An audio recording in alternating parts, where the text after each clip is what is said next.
സംസ്ഥാന ബജറ്റ് മദ്യത്തിന് വില കൂടും. സംസ്ഥാന ബജറ്റിൽ മദ്യത്തിന് വില കൂട്ടി സർക്കാർ. വിദേശ മദ്യത്തിന് വില കൂടും. അതേസമയം ഇന്ത്യൻ നിർമ്മിത വിദേശ മദ്യത്തിന് എക്സൈസ് തീരുവ ലിറ്ററിന് 10 രൂപയാണ് കൂട്ടിയത്. കോടതി ഫീസുകളും വർദ്ധിപ്പിക്കുമെന്ന് പ്രഖ്യാപിച്ചിട്ടുണ്ട്. സർക്കാർ ജീവനക്കാർക്ക് പുതിയ പെൻഷൻ പദ്ധതി നടപ്പാക്കും.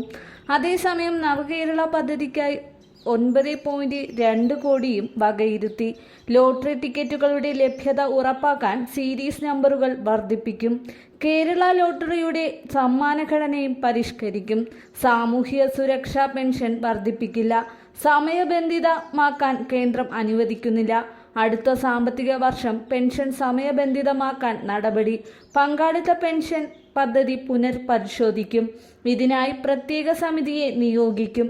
ലൈഫ് മിഷൻ പദ്ധതി കൂടുതൽ നേട്ടങ്ങളുണ്ടാക്കുമെന്ന് ധനമന്ത്രിയുടെ പ്രഖ്യാപനം. 2025 5 ലക്ഷം ഗുണഭോക്താക്കൾ ലൈഫ് മിഷൻ പദ്ധതിക്കുണ്ടാകും.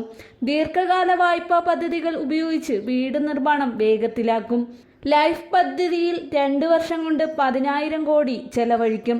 ഭവന നിർമ്മാണത്തിനായി 57.62 കോടിയും അനുവദിച്ചു. ഗതാഗത മേഖലയ്ക്ക് 1976 കോടി രൂപ അനുവദിച്ചിട്ടുണ്ട്. ഗ്രാമീണ റോഡുകൾ ഉൾപ്പെടെ 1000 കോടി രൂപയുടെ റോഡ് നിർമ്മാണ പ്രവർത്തനങ്ങളും നടത്തും. പ്രത്യേക പദ്ധതിയാണിത്. വ്യവസായ മേഖലയ്ക്കായി 1779 കോടി വകയിരുത്തി. പുതു സംരംഭങ്ങൾ ആരംഭിക്കുന്നതിന് 41 കോടി രൂപ.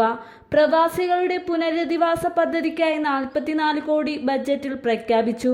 കേന്ദ്ര സർക്കാർ നിർത്തലാക്കിയ 8ാം ക്ലാസ് വരെയുള്ള ന്യൂനപക്ഷ വിദ്യാർത്ഥികൾക്കുള്ള സ്കോളർഷിപ്പ് പദ്ധതിയും നടപ്പാക്കും. മാർഗദീപം എന്ന പേരിലുള്ള പദ്ധതിക്ക് തുക വകയിരുത്തി.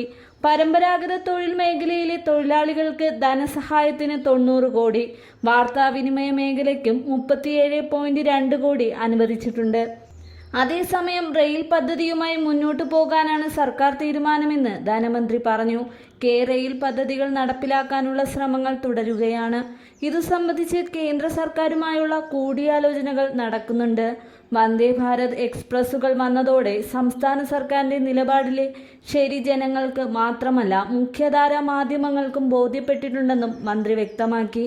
അതേസമയം യാഥാർത്ഥ്യബോധമില്ലാത്ത പ്രഖ്യാപനങ്ങൾ നടത്തി ധനമന്ത്രി ബജറ്റിന്റെ വിശ്വാസത്തെ നശിപ്പിച്ചെന്ന് പ്രതിപക്ഷ നേതാവ് VD സതീശൻ പറഞ്ഞു.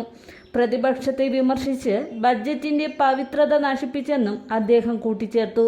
പ്രതിപക്ഷത്തെ വിമർശിക്കാനുള്ള ഡോക്യുമെന്റാണോ ബജറ്റ് ഡോക്യുമെന്റ് എന്നും സതീശൻ ചോദിച്ചു. തിരഞ്ഞെടുപ്പ് അടുക്കുന്ന അവസരത്തിൽ രാഷ്ട്രീയ വിമർശനത്തിനായി ബജറ്റ് ഡോക്യുമെന്റിനെ മാറ്റിയെന്ന് അദ്ദേഹം പറഞ്ഞു.